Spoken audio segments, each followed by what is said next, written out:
बॉम्बस्फोटाच्या या घटनेनंतर पंढरपुरातील विठ्ठल मंदिर परिसरातही पोलिसांनी हाय अलर्ट जारी केला आहे। सकाळपासूनच विठ्ठल मंदिर परिसरात पोलिसांनी सुरक्षा वाढवली। पंढरपूर हे महाराष्ट्रातील प्रमुख तीर्थक्षेत्र आहे। इथे दररोज हजारो भाविक विठ्ठल रुक्मिणीच्या दर्शनासाठी येतात। भाविकांच्या सुरक्षेच्या दृष्टीने विठ्ठल मंदिर परिसरात हाय अलर्ट करण्यात आला आहे। मंदिराच्या प्रवेशद्वारासमोर बंदूकधारी पोलिसांची सुरक्षा दिली। याबरोबरच मंदिर परिसरातील सगळे रस्ते मोकळे करण्यात आले। मंदिर परिसरातून या सुरक्षेची दृश्य आपल्यापर्यंत पोहोचवले त्यांचे प्रतिनिधी भारत नागणे यांनी। काल दिल्ली येथे बॉम्बस्फोट घडल्यानंतर महाराष्ट्रात देखील प्रमुख तीर्थक्षेत्रांच्या ठिकाणी पोलिसांना हाय अलर्ट दिलेला आहे।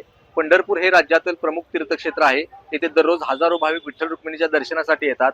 त्या पार्श्वभूमीवरती पंढरपूरच्या विठ्ठल मंदिरामध्ये देखील पोलिसांची सुरक्षा वाढवण्यात आलेली, पोलीस तैनात झालेले आहेत। आपण या ठिकाणी बघतो की विठ्ठल मंदिराचं हे उत्तरद्वार आहे, व्हीआयपी गेट आहे। ह्या व्हीआयपी गेटवर देखील पोलिसांचा आता खडा पहारा देण्यात आलेला आहे। बंदूकधारी पोलीस देखील या ठिकाणी आपल्याला पाहायला मिळतात। एकूणच आपण बघितलं तर या बॉम्बस्फोटाच्या घटनेनंतर पंढरपूरमध्ये पोलिसांनी देखील आता हाय अलर्ट दिलेला आहे। मंदिर परिसरातील सगळे हॉकर्स असतील, छोटे मोठे दुकानदार असतील, ते सगळे काढून रस्ते सगळे रिकामे केलेले आहेत। मंदिराच्या चारही बाजूनी प्रमुख दरवाज्यांवर देखील पोलिसांचा पहारा या ठिकाणी देण्यात आलेला आहे।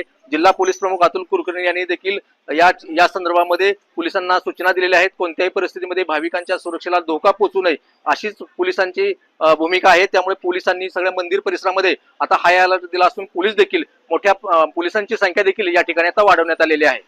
कॅमेरामन राजू मिसाळसह भारत नागणे, साम टीव्ही न्यूज, पंढरपूर।